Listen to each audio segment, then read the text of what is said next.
Welcome to Imagine RIT. We're the Universal Lavatory Test Stand project, also known as a toilet in motion. So today we'll go through meeting the team, our problem and vision, our actual solution that we came up with, our expectations versus the lessons we learned, and our acknowledgements.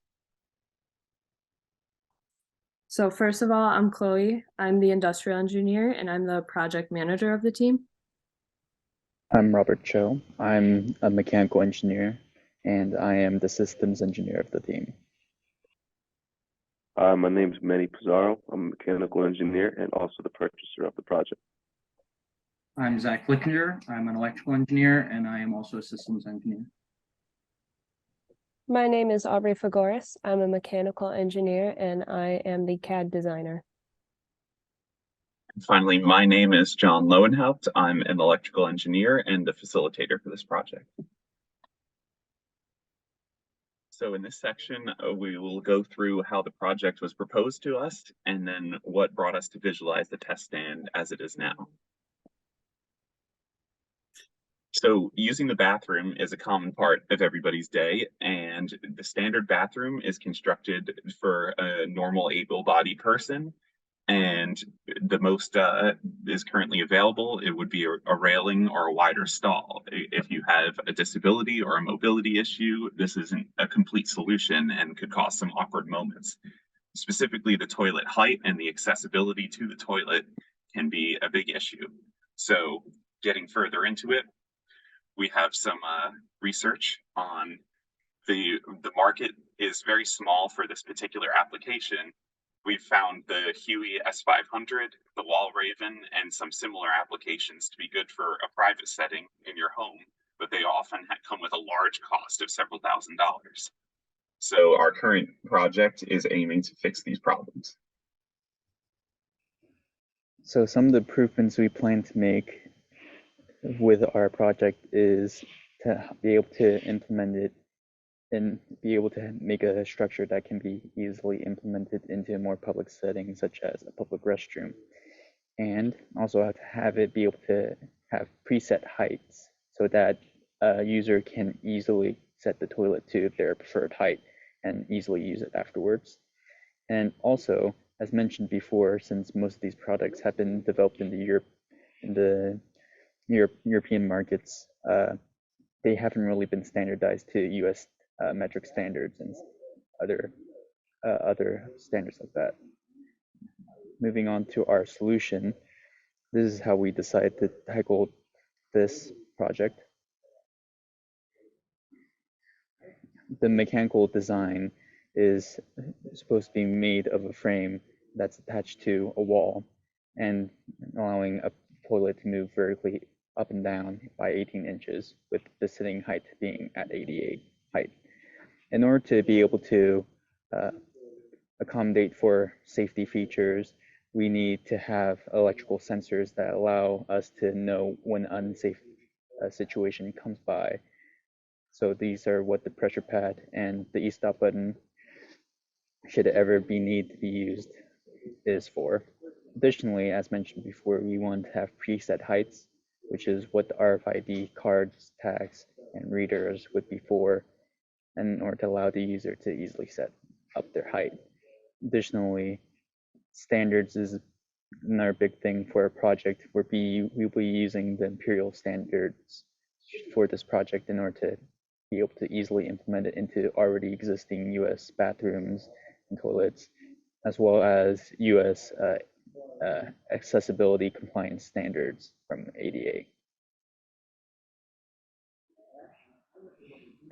There were a number of risks associated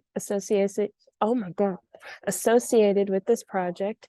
First off, safety was absolutely critical. We wanted to ensure the mechanical safety of our project by ensuring that our structure was safe and had the integrity to support the weight of a person and a toilet while in motion.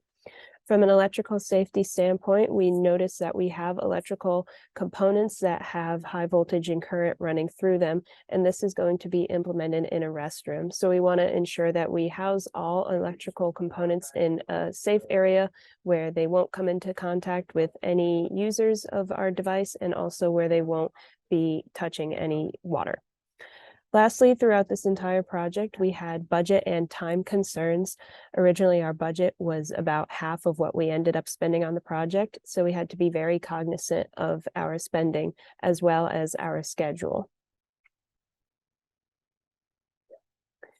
The overall design is pictured in these two images. As you can see from the front view, we have a frame that mounts to standard wall studs that are 16-inch centers with a header connected by angle brackets. The main driver of the motion are two linear actuators that work in tandem with each other. The one linear actuator is capable of supporting the entire weight of our device. We have two for redundancy and safety. We also have carbon steel guide rails to help counter the moment induced by the weight of the toilet. And the toilet is attached to a standard toilet carrier that is sandwiched between two pieces of wood.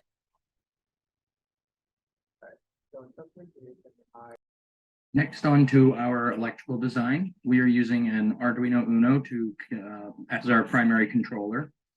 We additionally have a time of flight sensor that we're using as our height sensor, so we can determine the current height of the toilet. We have our RFID reader, which will have those preset conditions for height. And then we also will have an LCD screen to display some of the information like the current height and any other information you may need. Additionally, we have some I/O pins for the RFID to use to control whether or not the actuators are going to go up or down or cut power to them. Then going to our picture on the right there, we have our power supply, and we have some buttons, some up button, a down button for manual controls.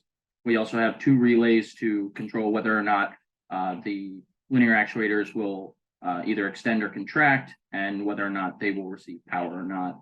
We have our e-stop button, and then we have two linear actuators wired in parallel. We're using two DC speed controllers to control the speed of those. And we're also using a current sensor as well to so we can know how much current is being drawn by each linear actuator. Next up, we have our expectations and lessons, which are our main takeaways from our project. So for our expected results, MSD kind of sets us up for success. Basically, there's a linear path that you want to take here, and it kind of starts with designing your systems and subsystems. Then you prove the feasibility of them, you iterate through your design, then you purchase materials, you build the prototype, you integrate your systems, and then you lastly test your prototype. For most projects, a lot of the times there's going to be hiccups along the way. For us, we discussed budget was a big issue. Eventually our budgetary needs got approved, but it kind of made us purchase materials later than most groups, so it kind of put us a little bit behind.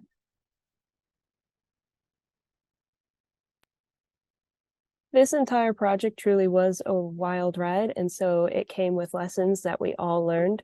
Me specifically, I learned to never leave problems for your future self to solve. I learned that if you think something will work, definitely think it over again, because there's a good chance it does not. Learned that we should always expect the unexpected, because any day new problems and setbacks can arise. I learned that it's more complicated than the same different stresses and loads that run towards, despite being an item that we use daily. And my takeaway builds off of what Zach was saying. The iterative design process is pretty important because things change as new elements are added, and the reality of how the components actually function, it becomes apparent. Again, to iterate off of that, I think iteration is key for progress, but you also need a healthy budget for iteration.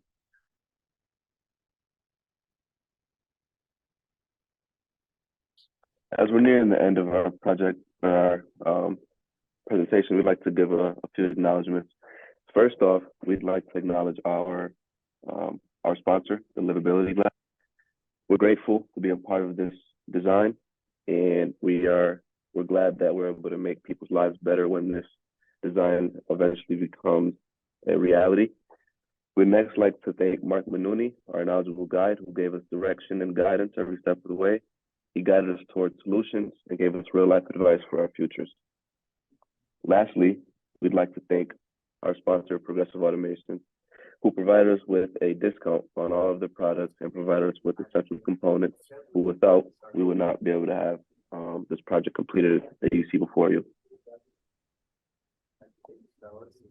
The linear actuators which drive this entire system were supplied by Progressive Automation and were a perfect fit for our project.